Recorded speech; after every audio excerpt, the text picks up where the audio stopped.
भगवान का रूप कहा जाता है। एक मरीज डॉक्टर के पास इसी विश्वास के साथ जाता है कि वो डॉक्टर के पास जाकर ठीक हो जाएगा, लेकिन मरीज का दर्द देखने के बाद भी यदि डॉक्टर का दिल न पसीजे तो इसे आप क्या कहेंगे।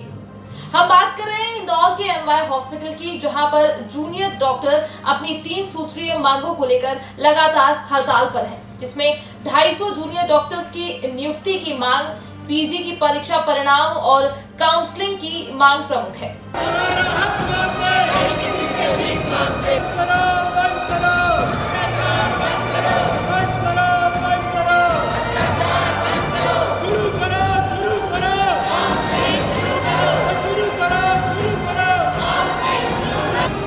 जूनियर डॉक्टर की हड़ताल से स्वास्थ्य व्यवस्थाएं पूरी तरह से चरमरा गई हैं। मरीजों को कई घंटों तक इंतजार करना पड़ रहा है। हालांकि सीनियर डॉक्टर्स ओपीडी संभाल रहे हैं, लेकिन मरीजों की हालत काफी बुरी है। एमवाय हॉस्पिटल में जूनियर डॉक्टरों के द्वारा ये दूसरी बार है जब जूनियर डॉक्टर हड़ताल पर चले गए हैं। इनके द्वारा शासन प्रशासन को कई बार अपनी समस्याओं से अवगत कराया गया, लेकिन शासन के द्वारा सिर्फ आश्वासन मिला।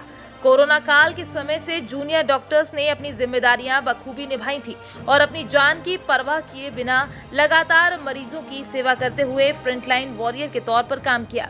जूनियर डॉक्टर पर अत्यधिक भार हो गया, जिसके लिए उन्होंने नए डॉक्टर्स की भर्ती की मांग की थी, लेकिन पीजी की काउंसलिंग के परिणाम, जो कि कोविड के कारण समय पर घोषित नहीं हो पाए थे, इस कारण नए डॉक्टर्स की भर्ती भी नहीं हो पा रही थी, जिसकी वजह से 65% डॉक्टर्स पर पूरा भार आ गया था, जिससे कहीं न कहीं डॉक्टर भी मानसिक तनाव की स्थिति में आ गए थे, जिसका सीधा प्रभाव मरीजों पर भी पड़ता दिखाई दे रहा है, जिसको लेकर लगातार विरोध किया जा रहा है। ये मामला सुप्रीम कोर्ट में भी लंबित है, जिस पर 6 जनवरी को निर्णय आने की बात की जा रही है, लेकिन इसका फैसला फास्ट ट्रैक के आधार पर करने की मांग की जा रही है और जूनियर डॉक्टर्स के पक्ष में फैसला न आने पर उग्र आंदोलन की चेतावनी भी दी गई है।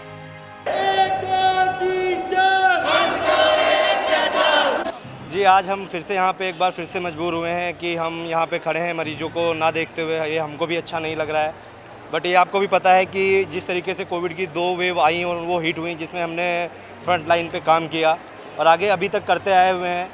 बट हमारा 3rd ईयर का बैच जा चुका है, जो कि अप्रैल मई में चला जाता है और अभी तक दिसंबर आ गया है, बट अभी तक भी जो नए रिक्रूटमेंट होनी थी वो नहीं हुई है। लगातार सुप्रीम कोर्ट और एनबी का जैसा भी रवैया रहा है कि वो डिले होता गया। अभी जो नेक्स्ट डेट दी है वो भी 6 जनवरी दी है, और जिसके वजह से ऑलरेडी यहाँ पे बहुत ज़्यादा वर्कलोड रहता है। पेशेंट जिस तरीके की फिर से कोविड के बाद में एक नॉर्मल पेशेंट का जो रूटीन था वो चालू हो चुका है। आपको पता है, अभी थोड़े दिन पहले डेंगू आया था, फिर म्यूकर आया, म्यूकर के बाद डेंगू आया। इस तरीके से काफ़ी सारे पेशेंट भी आए, हमने वो सब संभाला। बट अभी आपको पता है कि 3rd फेज़ में और दूसरा कोविड का वेरिएंट आया है, जिसके लिए भी हमारे पास अभी मैन पावर ही नहीं है। आप किसी भी बीमारी से तभी लड़ सकते हैं जब आपके पास उतना पावर हो, मैन पावर हो, जो हमारे पास हैंड नहीं है, अभी अवेलेबल है। और लगातार डॉक्टर्स लगातार 1.5 साल से काम करते करते वो भी थक चुके हैं। एक ह्यूमन बिहेवियर होता है कि आप कितना काम कर सकते हैं, जिससे लगातार मरीजों को परेशानी उठानी पड़ रही है कहीं ना कहीं। तो मेरा बस यही निवेदन है सर्वोच्च न्यायालय से और गवर्नमेंट ऑफ इंडिया से कि इस केस को फास्ट ट्रैक पे रखा जाए और जल्दी से जल्दी सुनवाई करके नए बच्चों को रिक्रूट किया जाए, ताकि पेशेंट का जो गुणवत्ता है वो भी बढ़ाई जा सके, पेशेंट का जो ट्रीटमेंट है वो भी अच्छे से हो सके और फर्दर जो कॉन्सिक्वेंसेस हैं ऐसे ना हो। हम भी, क्योंकि जिस तरीके का अभी सिर्फ हमने ओपीडी बंद की है, बट अगर सरकार का रवैया और न्यायालय में कुछ हमारे फेवर में नहीं आता है तो हमको मजबूरन होकर आकस्मिक सेवाएं भी बंद करनी पड़ेंगी, जिसका पूरा उत्तरदायित्व गवर्नमेंट ऑफ इंडिया और सर्वोच्च न्यायालय का होगा। Doctor Rakesh, media spokesperson, JUDA Indore. पिछले 1 साल से यहाँ पे कम से कम 200-250 डॉक्टर जो आने चाहिए थे, बिना उनके निरंतर हम लोग जो हैं, जो बचे हुए हैं 350 लोग, वो काम कर रहे हैं।